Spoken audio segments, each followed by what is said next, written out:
Bonjour, frères et sœurs dans le Seigneur, c'est un plaisir d'être là avec vous. Et surtout concernant cette nouvelle saison qui est là, je démarre et je vais continuer aussi par les semaines et les mois qui vont arriver à faire des préparations de mini-capsules au travers de pouvoir nous exhorter ensemble. Et j'ai été conduit vraiment depuis quelques mois déjà à revenir dans le livre des proverbes. Pour certains, vous connaissez les proverbes et ils sont parfois, ils peuvent nous interpeller. Ils peuvent parfois nous poser et nous amener vraiment à poser de véritables questions dans la manière de comprendre les choses. Et aujourd'hui, je voudrais vous amener vraiment directement dans le vif du sujet, qui est dans Proverbe 14:8. La stupidité des insensés, c'est la ruse. Et nous savons et nous comprenons au travers du mot ruse, et nous savons de qui nous parlons, parce que nous savons que l'ennemi, Satan, est quelqu'un de rusé. Il a ses plans, il a ses stratèges, et je voudrais au travers de cette capsule vous amener aussi à comprendre certaines choses. Euh, Nous pouvons voir que Satan a déjà commencé, le serpent, dans le jardin d'Éden. Le diable a agi déjà premièrement par la tromperie et puis la séduction. Et il a semé le doute dans le cœur d'Adam et Ève en remettant en question la parole de Dieu. Et il les dit, Dieu a-t-il vraiment dit?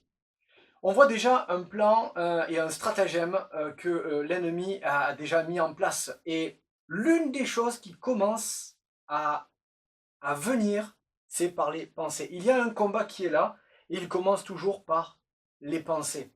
Et vous allez voir, et nous allons voir ensemble le processus lorsqu'une pensée arrive et vient à tomber dans notre cœur. Donc par cette ruse, l'homme est tombé dans la désobéissance. Il s'est éloigné de son Créateur. Aujourd'hui encore, Satan continue, et c'est une vérité, à utiliser les mêmes stratégies pour détourner les hommes de la vérité et les éloigner de Dieu.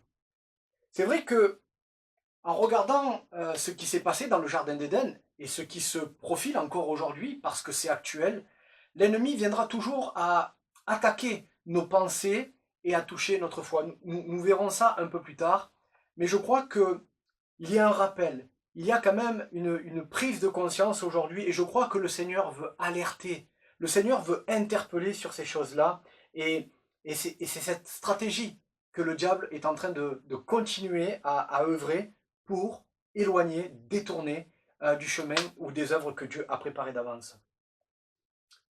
Le mensonge et la séduction sont des armes principales. Ce sont ses armes à lui. Plus le temps avance, plus il cherche à affaiblir la foi,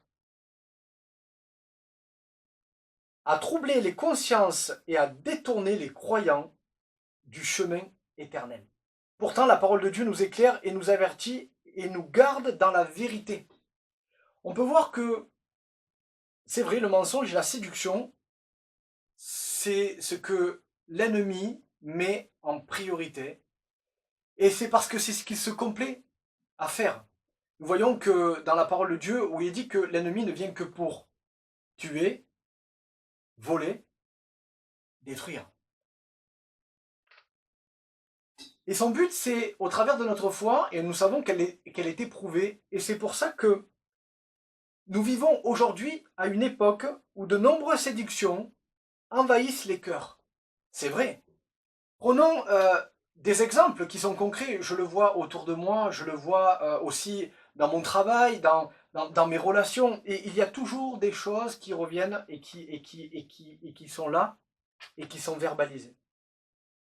Prenons exemple par rapport à la distraction, les plaisirs éphémères, l'influence du monde et les compromis aussi spirituels. Beaucoup se laissent entraîner sans discerner le danger.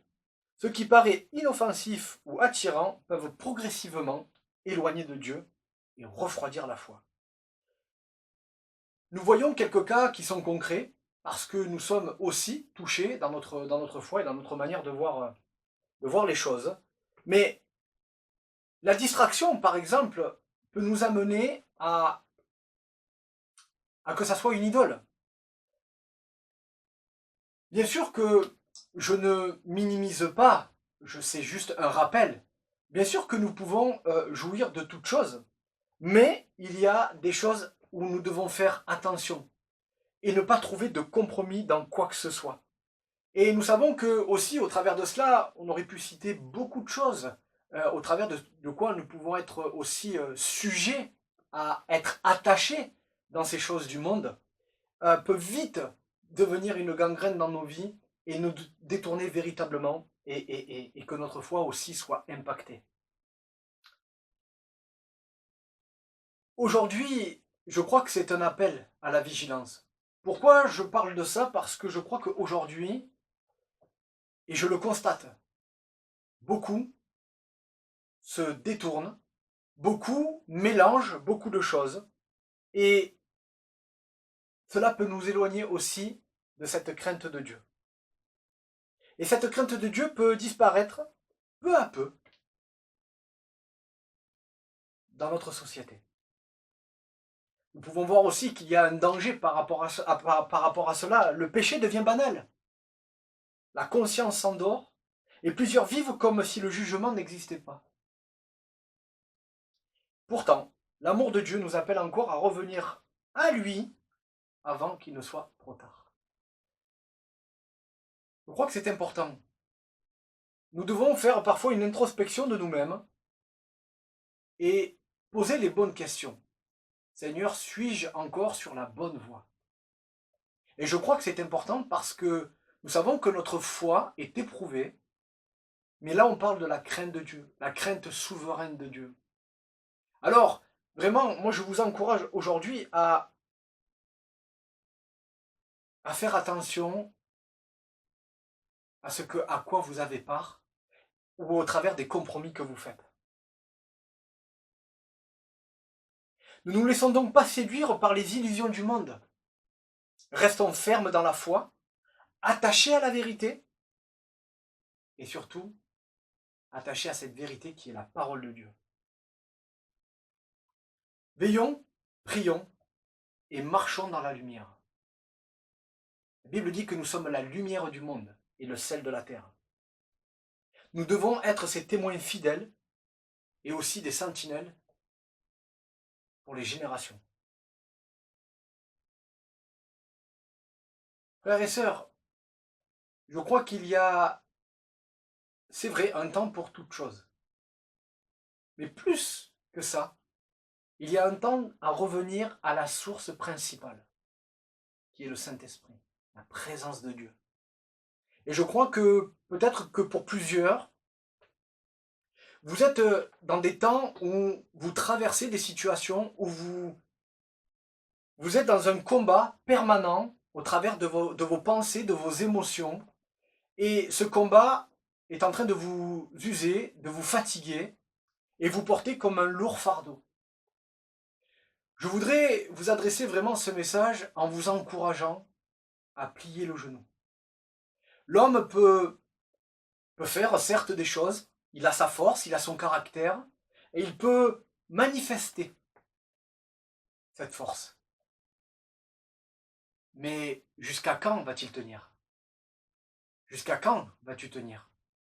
Et j'encourage vraiment à ceux que cette vidéo peut toucher, à vraiment prendre un temps dans la présence de Dieu et de tout déposer. Pas simplement déposer pour reprendre après. Je parle de tout déposer. N'oublions pas que le Seigneur ne s'est pas donné à moitié. Il n'a pas donné un quart. Il s'est donné entièrement.